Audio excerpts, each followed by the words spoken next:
Hello, and welcome to Confessions of a Terrible Leader, where real leaders share the raw truth about the lessons they learned the hard way, so you don't have to.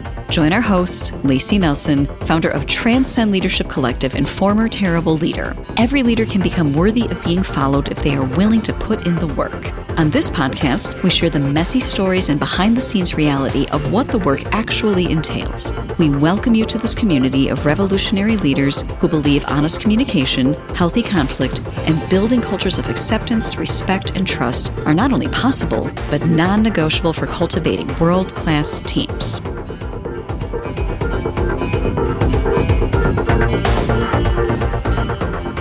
Hello, listeners, and welcome back to Confessions of a Terrible Leader. I'm your host, and let's not forget, former terrible leader, Layci Nelson. And today, we have Mary back in the studio, or I should say, Mary has herself back in the studio. We know I don't run the studio. Hi, Mary. Hello, Layci. It is so good to be back. I am really fired up to put you through another round of Q&A. And listeners, I just want to say this time, Layci and I decided to just go fully blind into this. No prep work, no previews or anything. She does not know what I'm going to ask her. So this is going to be a little extra spicy and exciting. Yes. Layci, do you have any questions before I dive in? I feel as ready as I can be. This will probably be a good insight into what a coaching session is somewhat like, because I don't always know what's going to come. I rarely actually know what's going to come to the table. So yes, this is if people get one-to-one, this, I'm guessing, is going to reflect that dynamic quite a bit. So I'm excited to see what, I really have no idea where this is going. So I'm just here for the ride today, and I'm actually really happy about it. Yeah, I think it's a good place to be. So I'm going to start with, what does it mean to be a visionary? Ooh, I love this question. What does it mean to be a visionary? A visionary is the person who has a skill, has a gift really, to be able to stand at the bottom of the mountain and envision in beautiful detail what it looks like at the top of the mountain. And not only be able to have that in their head, but to be able to describe it to others in a way that makes them want to hike that mountain with you. And they're all in and they want to get to the top too, even if they can't see it like you can. It's your ability to express, this is where we're going. This is what this is about. To use our mountain analogy, it's to be able to say, it's going to be hard work. And it's going to be worth it, because when we get to the top of this mountain, you're going to see vistas you have never seen before. You're going to see colors in the sunset you did not know existed. There's trees that grow up there. There's wildlife and flora at this elevation. This is the only time you're going to get to see it, is if you make this journey. And I could not think of better people to have by my side than you to get up there and experience it with. That is what it means to be a visionary. Mm-hmm. You really have to be able to see it, to describe it, and in turn get people excited about going with you. Mm-hmm. Yeah, I really love that definition. I really love, of course, the mountain is something that is a big part of our visuals and a lot of the concepts that we build ideas upon at Transcend Leadership Collective. I love that analogy there. So going further into that, a lot of leaders might consider themselves a true visionary. I want to paint a picture for you. Let's say that you've been hired to conduct a workshop. And the leader, manager, boss, whatever their title falls under, they hire you to come in and do the workshop with their team. You show up, you're prepared. It becomes really apparent to you very quickly that this person considers themselves to be a visionary in name only, as in all these ideas, zero execution. The self-awareness is not there. The team is frustrated. How do you handle this? And let's be clear that this cannot be fixed in a singular workshop. Thank you. Correct. Yes. So what you've described to me, your definition, that sounds to me like this is the definition of a good and effective visionary. What happens when you encounter something that's visionary really only in name, but the execution and the quality is not there and you have a frustrated team? Okay, so this happens a lot. And I would say why it happens is because people, oftentimes the entrepreneurial minded person is really good at casting the vision. And here's where being a visionary can be a double-edged sword. But the coaching part, the skill part that requires bringing people along with you, as you stated so clearly, and the execution isn't there, they're really two different skill sets. So you can be a visionary and be able to communicate this beautiful idea, but it actually becomes damaging to morale if all you do is communicate the idea and you don't provide actual execution or a pathway to get there. Because eventually they're just like, why are we still talking? All we do is talk. I'm tired of talking about all these ideas. Nothing ever comes of it anyway. I'm not going to give my emotional bandwidth to this anymore. So, part of how do we help the visionary see this? We really dig in and try to dissect what's going on. There's a lot of things that could be happening. It could be what I just described. There's this beautiful picture, but there's no pathway, or it's all in their head and they haven't done a good job of communicating it, what the steps are. Oftentimes, symptoms of that is lack of strategic planning, lack of annual plan, lack of quarterly plans. There's major pieces that we can diagnostically go, oh, you're not doing this. It doesn't have to be our vision mapping process, although, of course, I'm a huge advocate of it. But if there's not regular annual meetings and annual planning happening, at the very least, that's a big indicator that there's lack of pathway happening. People don't know. So then it just feels like, what? We keep talking about this, but we don't even know what steps we're taking to get there. If there's a pathway, but it's not really being executed well, then we start looking to the tactical things. Are they doing quarterly goal setting? Are they checking in on a consistent basis, right? So what do we do? What does it look like? We go into diagnostic mode real quick. We're asking questions, and that's the rubric in our head that we're checking things against. The other thing that can be happening, and sometimes what I just described and this will happen at the same time, is because visionaries are typically entrepreneurs, are really good with ideas. They're not short on ideas. Yeah. There can be what feels like constant moving of the goalposts or a new vision every 30 days. And that becomes really exhausting for a team. And what is challenging in that is that it's really energizing for the visionary. Oh, yeah. They thrive on throwing out the new ideas, throwing out the next big thing that they think might be coming. I'm guilty of this, so I can speak to this with personal experience. It's something I've had to work on in myself and create the appropriate, basically, guardrails and containers for me to put things in, to give my team permission to say, you said something else 2 months ago. What do you want me to prioritize right now? Right. Which I'm pretty sure you've said to me. So I think when you start to create part of the guardrails for us, Wiley constantly casting about vision people, is making sure that we have these structures, the scaffolding that helps the rest of the team basically carry out it gives them a way to find out what really is most important. And it takes a ton of self-discipline and self-awareness. So you also asked, what do you do when they're not self-aware enough to know? Right.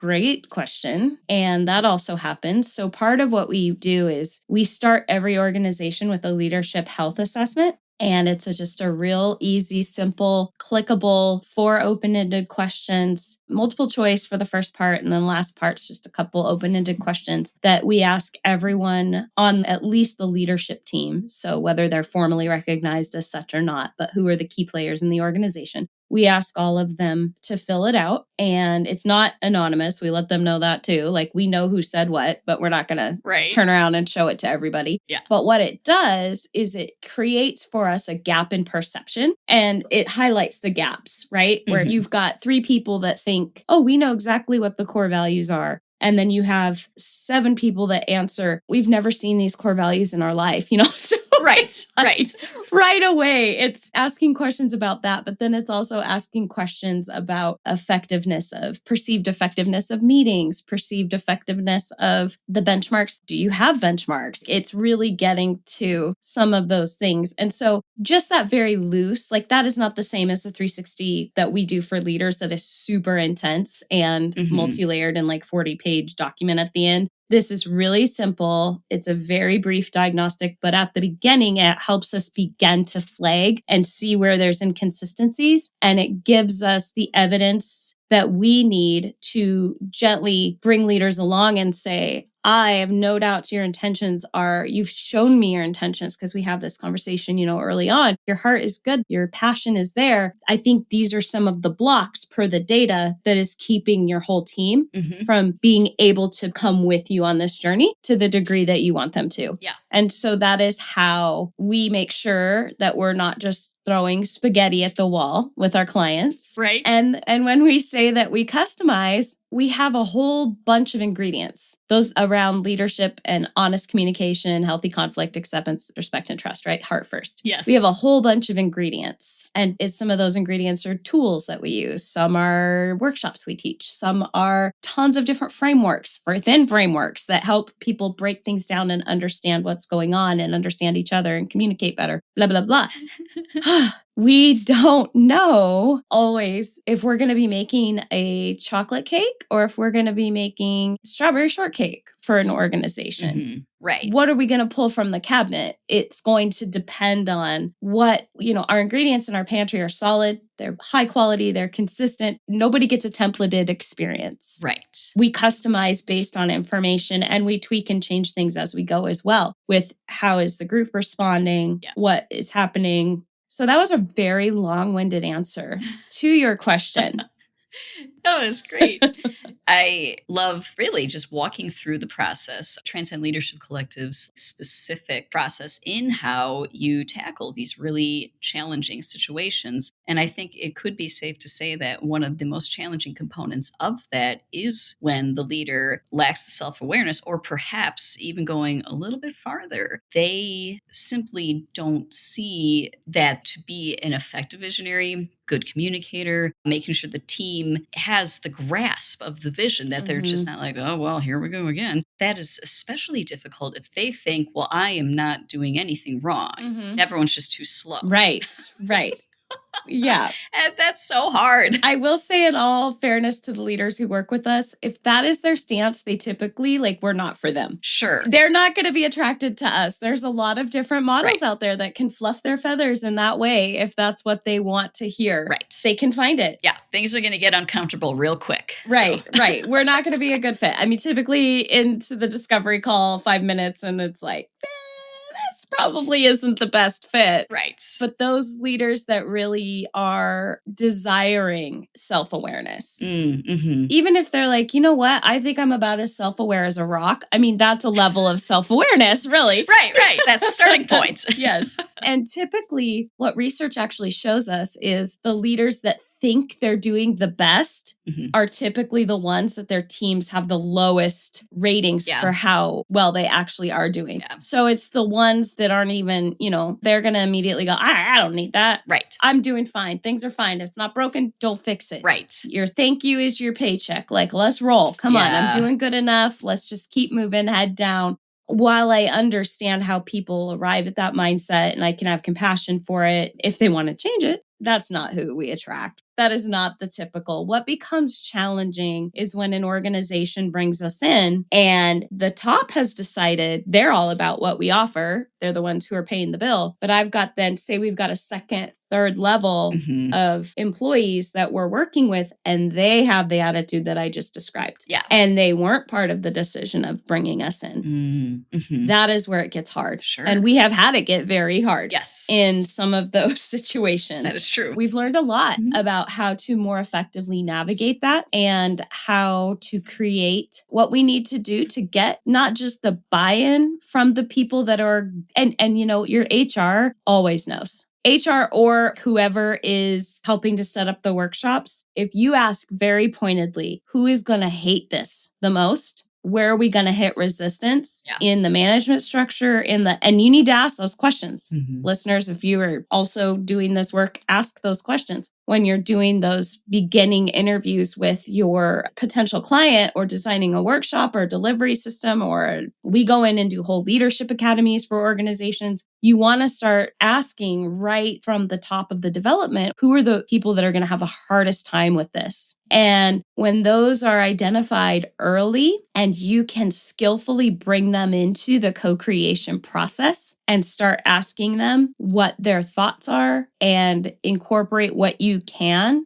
from the feedback that they give you will see 180 flips. Is it foolproof? No, I'm not going to lie. Humans are humans. This isn't like, oh, and every single time you're going to get them on your side. I Right. wish it was every single time, Yeah. but I will say it is most times that you can diplomatically finesse it and bring them into the fold. It's like change theory stuff. No one wants to feel like anything is just dropped through the floor onto their heads and they're just supposed to stand there and what? I didn't even know this was happening. Wait, what are you telling my department? Wait a minute. There's just that immediate resistance if you do the drop through the floor methodology versus the co-creation. Does it take more time? Is it a little bit more cumbersome? Yes, but the results on the other side will be better for everybody. Yeah, absolutely. You're describing buy-in. You can't, to get effective buy-in, you can't just, there's an email that just drops into everyone's inbox one morning, like, we're doing this mandatory training. Who hears the words mandatory training and thinks, yes. Right. I mean, maybe if there's a free lunch involved, but that's where it stops. Yeah, they're like, awesome, the taco truck's coming today. Right. Yeah, exactly. I'll suffer for that. Right. Yeah. Yeah, exactly. But they know, well, show up, have a taco, and just like move on with my day. Yes. But true buy-in is something that takes it takes time, and you have to have trust. Yep. And you have to be able to effectively cast that vision for your team to be like, oh yeah, we're all in. Yeah. We're going to participate fully because we see the value in this. And know how to handle your negative Nellies, right? Because it's going to happen. It's going to happen. You're going to get the doubters. And I will say, in all fairness, there's a lot of really bad training out there. Oh, yeah. So there is a lot of experiences that are quite painful that people have had to sit through or that were not effective. There's a reason there's resistance and there's a reason that there's fears. And if you can approach that with curiosity and then together, like co-creation is the next level of buy-in, right? You get buy-in is like, we're going to do this for you and you're going to love it. And co-creation is, we're going to do this with you and you're going to love it. And I'm going to learn so much from you in this process too. Yeah. It's just a slight shift in your posture and your stance when you come into the conversation, but it can make all the difference, especially if you welcome their questions. If you start a conversation with, okay, I want to hear all your instincts. You know your people better than I do. Tell me why this won't work. Right. Go for it. You're not going to offend me. Yeah. It's amazing how far you can get when you open with, tell me why this is not a good idea. They're like, what? Right. Okay. And then they will. And then if you can listen and let them know that you hear their concerns and that, oh, that's a valid point. Thanks for bringing that to my attention. Yeah. They're still likely going to be like, well, this was better setup than I've had before with the trainer, but I'm still very skeptical. And that's where I'm like, great, you are going to make me work so hard and I love it. Right. And it's not trying to convince them, but giving them permission to have their opinions and thoughts. That also is not what they're used to. And they're kind of like, wait, you're not trying to change my mind? I'm like, if I do a good job, your mind will be changed. Right, exactly. You just gave me so much valuable input that I'm going to incorporate into how I train your team because you know your team better than I do. You're going to see your ideas, hopefully, and your wisdom reflected. And I can't wait to have you in the room for that. Yeah. I want to give you credit where credit is due. Absolutely. Man, there is so much there just in the one single aspect of leadership, the whole idea of what is it to be a visionary? What is it to be an effective visionary? I also love to think about how we are all visionaries in our particular zone of genius. It does not mean that you are only a visionary if you are the person leading the charge at the front of the room. And just from the point of view, like as a musician, I think about so many unbelievable, fabulous musicians that I have admired for most of my life. And I would absolutely describe these brilliant writers as visionaries, but it's not as in, well, I have all these great ideas and, you just do what I say. There is that beautiful co-creation, collaboration. It's like, I have an idea, please walk beside me in this because it's going to be even better if I share it with you. Right. And what you bring to it is going to make it richer. And so you're absolutely right. And especially when you're as a leader of an organization, your department heads should also have some visionary streak in them. And they should know, they should be able to see and sell you on the vision for their department and how they're going to bring to life this larger picture. Yes. So if we're hiking the mountain and I have someone in charge of, you're overseeing nutrition, I'm going to be drooling by the time they're done talking about the meals. And I'm going to be like, what? I never even would have thought about that. That's genius. Yeah. If I'm getting the right people that are truly better at the puzzle pieces that are required than I am, which is what we should be doing, right? Right. Like I should not be as good at podcasting and production as you are. And I'm not. So there should be people that are better at the skills. And I should be able to describe, this is what I want the podcast to do. Yes. This is the outcome I want it to have. This is how it ties in to the larger picture of Transcend Leadership Collective and who we are and what the influence and the impact we want to have. But your genius and your vision is all around the how. And it's like nuance that I don't even think of. Sure. Setting up your equipment right. Right. Do people want you in their ears or not? Yeah. Doesn't matter how great your podcast is. If it hurts people's ears, they're not going to listen. Nope. And I mean, that's really basic, but the amount of skill that goes into that and the nuance and the strategy that you and Leaf have come up with to connect all the dots and tie it into the larger, that is, you have vision for that. I'm just telling you, here's what I want. Here's the outcomes I want. And then you're like, oh, here's this beautiful picture of how we can make this happen. Yeah. Here's this and this and this and this. And you have your own pantry, right? With your own ingredients set. Yeah. And so you get to bring your lemon bars to the party. Ooh.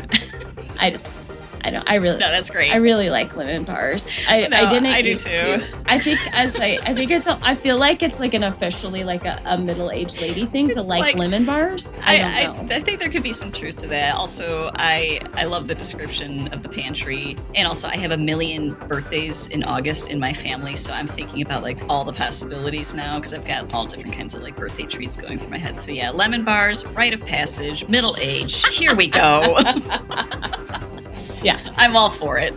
I used to hate them. Of powdered sugar. Oh, wow. Yeah, I used to not like them at all. And then something happened around like 40 that I was like, these are delicious. So it's probably at a church potluck or something. No, I'm kidding. I have no idea. Maybe. I have no idea what happened, but my taste buds apparently they're aging. Yeah. We crave more intensity of flavor because I mean, I am a black coffee, red wine, and whiskey kind of girl, so I guess it makes sense. Yeah. Intensity would be my thing. So yes, no, I get that. Amazing, I love it.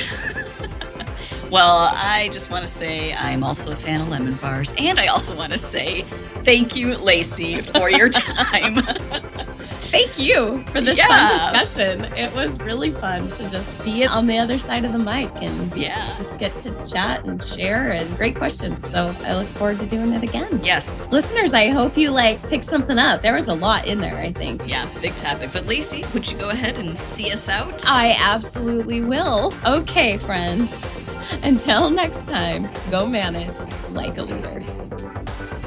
Thanks for being part of this community of revolutionary leaders who believe honest communication, healthy conflict, and building cultures of acceptance, respect, and trust are not only possible, but non-negotiable for cultivating world-class teams. If one-to-one coaching, engaging workshops, or strategic planning that is actually useful are anything that interests you, make sure to head over to transcendleadershipcollective.com to check out our free resources. Confessions of a Terrible Leader is hosted by Layci Nelson and produced by Mary Scott.